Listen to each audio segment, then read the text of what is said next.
Hello, and welcome to the Medically Empowered Moms podcast. I am your host, Karina Hogan. I am a special needs coach where I help divorced special needs moms like yourself navigate the challenges with caring for your newly diagnosed medically complex child. I help you to empower yourself to create an aligned life with a healthy mindset, prioritize yourself, build your confidence 2.0 style, and implement simple strategies for effective communication and healthy boundaries. I am a special needs mom myself, and I am here to tell you that you can parent how you like, and your child's goals have no timeline. So let's get into it.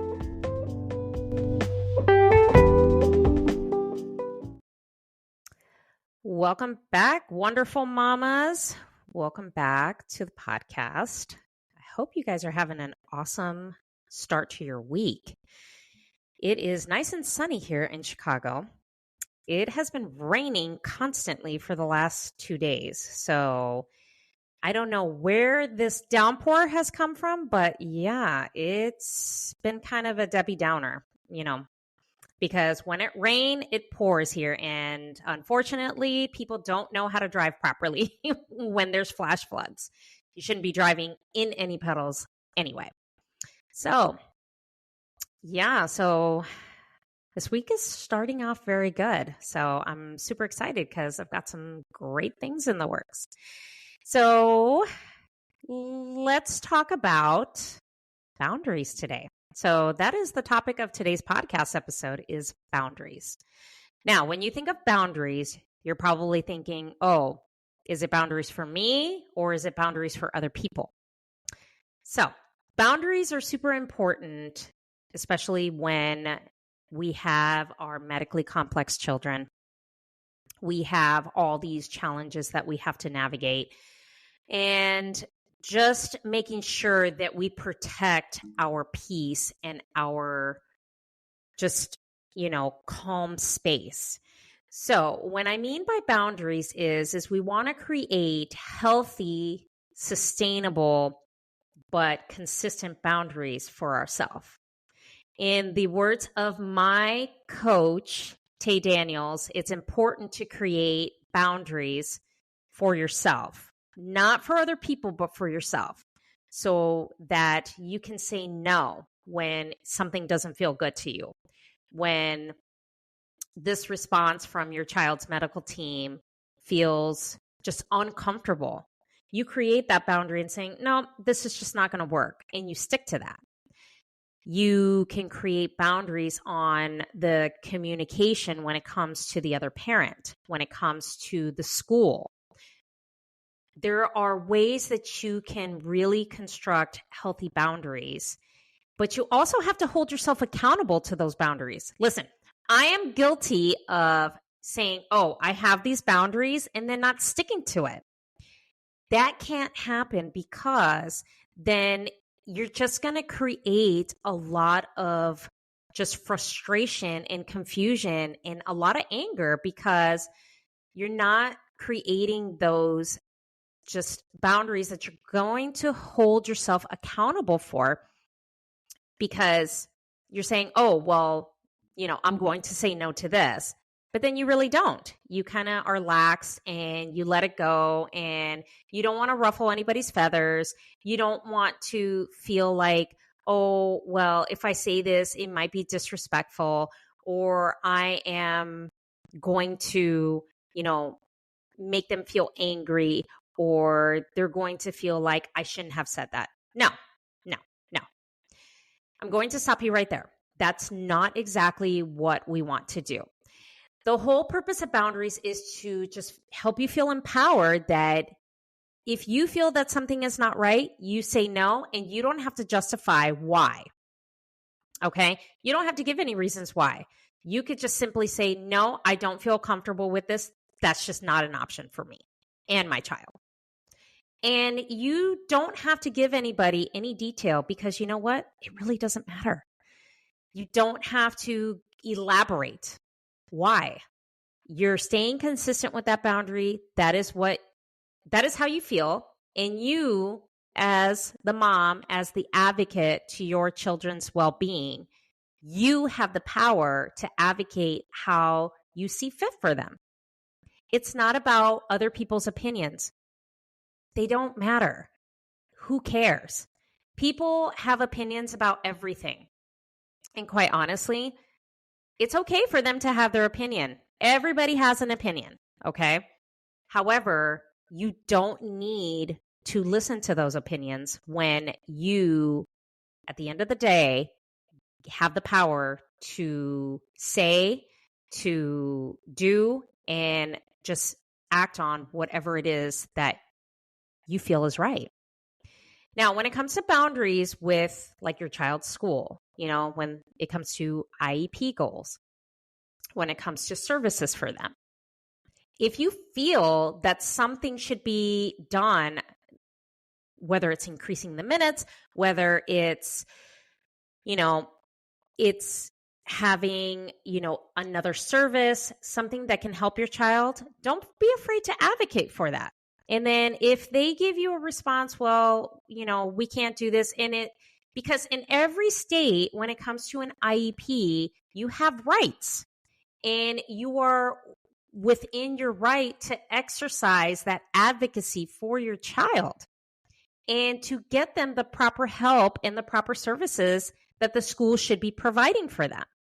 So you can set a boundary where if, that your child qualifies for this and they want to gaslight you on that, you have the power to set up a boundary and say, no, this is what we're going to do. And you can bring in advocates to help you fight for the education and the needs and the services that your child needs. So don't feel empowered to challenge them. Feel empowered to ask the questions. And when it doesn't feel good and it doesn't feel right, the answer is no. And you don't have to go with that. You don't have to sign it. You don't have to agree. And that's why we create healthy boundaries. You have to keep accountable to that. Now, the next point that I'm going to bring into is having boundaries with the other parent.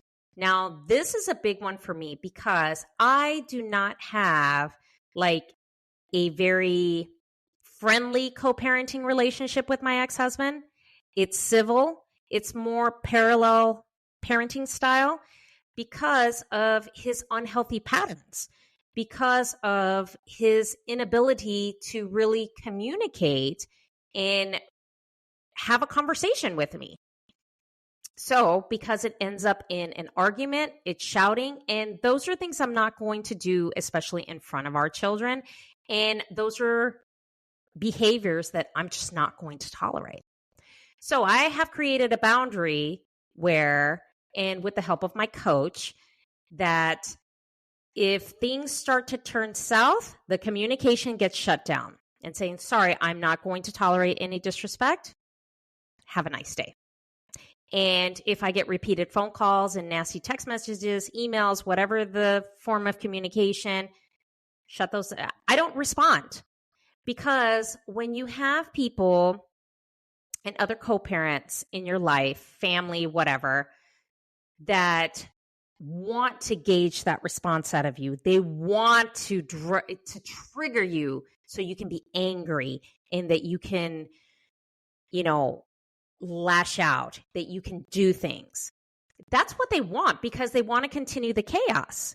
And that is not the goal for your child. The goal is to communicate effectively in a respectful way so that you and the other co-parent can successfully raise these children to be happy kids, to be hopefully productive people in society, and to just have life skills and things that they can enjoy, no matter how, I don't believe in, they should reach a goal by this time. No, it's when they're ready.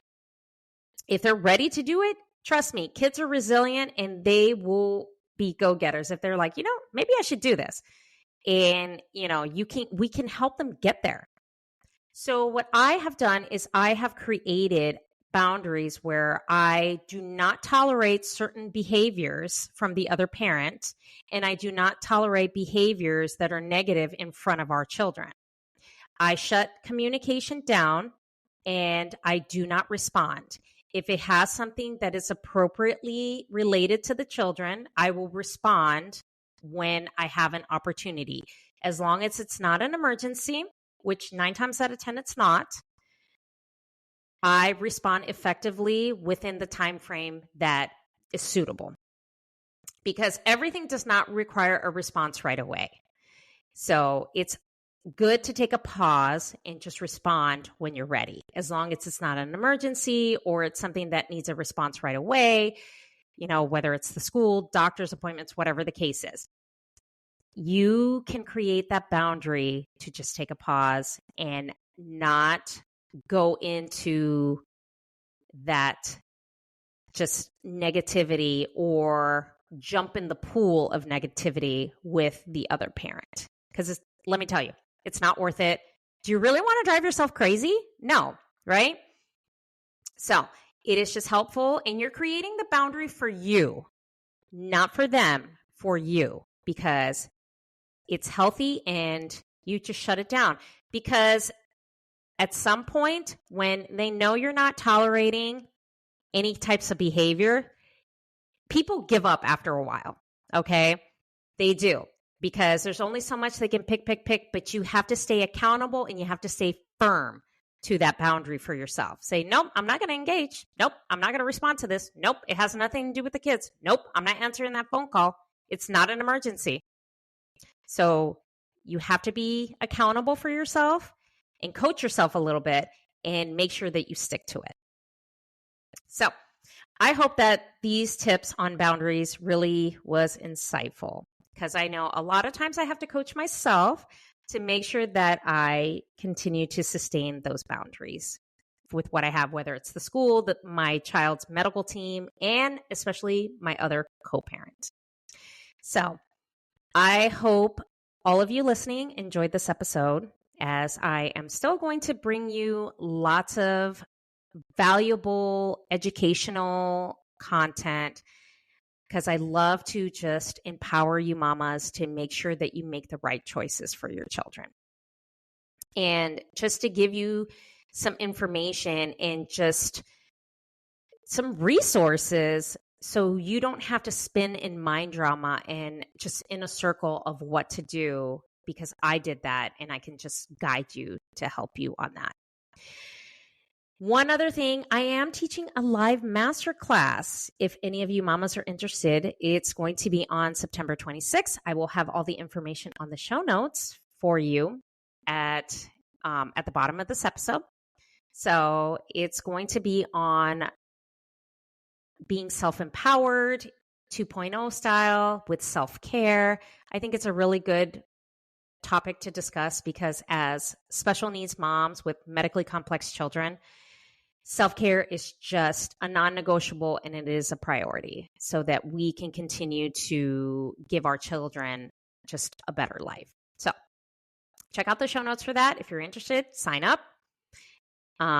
It will be on September 27th, I believe. I'll put everything on there because, I get my dates all mixed up. So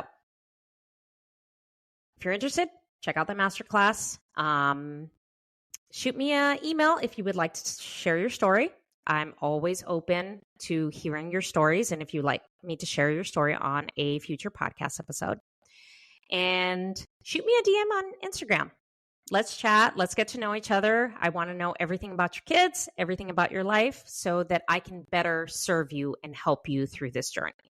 So hope you wonderful mamas have an awesome week, and I will chat with you next week.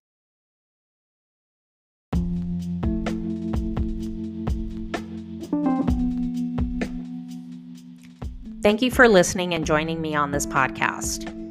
If you would like to share your story or have any questions, please reach out to me via email at thecoparentingmama.com. Head on over to Instagram, shoot me a DM at karina.hogan. Let's chat and get to know each other. My DMs are always open, and I'm here to listen and support you. Remember, mamas, thriving moms equals thriving kids. Healthy parenting starts with you. Thank you for listening.